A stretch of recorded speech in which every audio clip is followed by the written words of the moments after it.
Dan Dickau, Scorebook Live, Washington, coming to you in a little bit different setting. Typically, we're in the office breaking down some current news, talking updates of what's going on, maybe some interviews.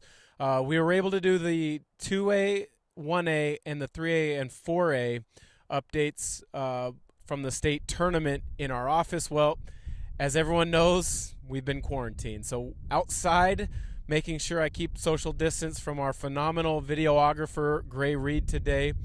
Wanting to recap the State Bees. State Bees, always held at the Spokane Arena, typically one of the more well-attended events that the WIAA puts on throughout the year. They do a tremendous job both hosting that event, but also the Spokane Arena and the local Spokane community really getting behind and supporting it.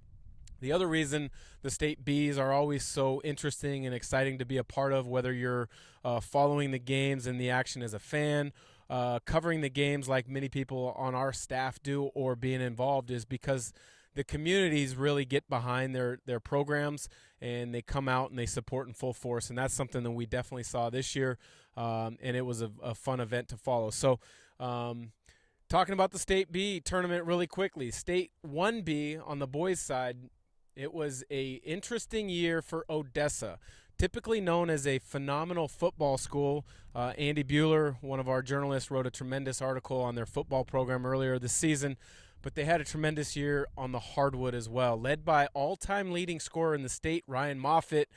A season ago, the 2B state title champion winner, Brock Reve out of Kittitas, broke the record. This year it was broke again only a year later by Ryan Moffitt. Ryan had a tremendous run, not only throughout the season, but in the state tournament, knocking off Yakima Tribal, who had a pair of brothers, the Strom brothers, who put together a tremendous season. But in the end, it was Ryan Moffitt, his sharp shooting from outside beyond the three-point line, his playmaking ability was able to lead Odessa to the state tournament title in Spokane at the 1B.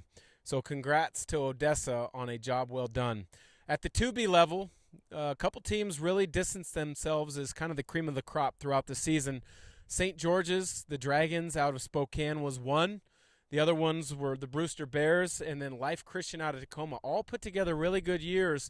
The three of those teams making it to the semifinals before Brewster and Coach Michael Taylor able to knock off St. George's to set up a tremendous game against Life Christian in the championship game. Life Christian has a tremendous point guard in junior Omari Molani, who's really looking to kind of create some waves on the recruiting scene this spring and summer when we're able to get back and play some basketball in normal circumstances.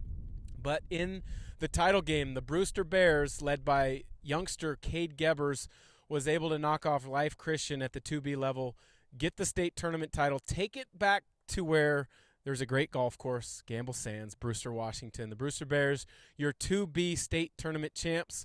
So to wrap up the season at the B levels, you got your 1B state champion, Odessa, and your 2B state champion, the Brewster Bears. Looking forward to another phenomenal basketball season a year from now, wrapping up at the Spokane Arena.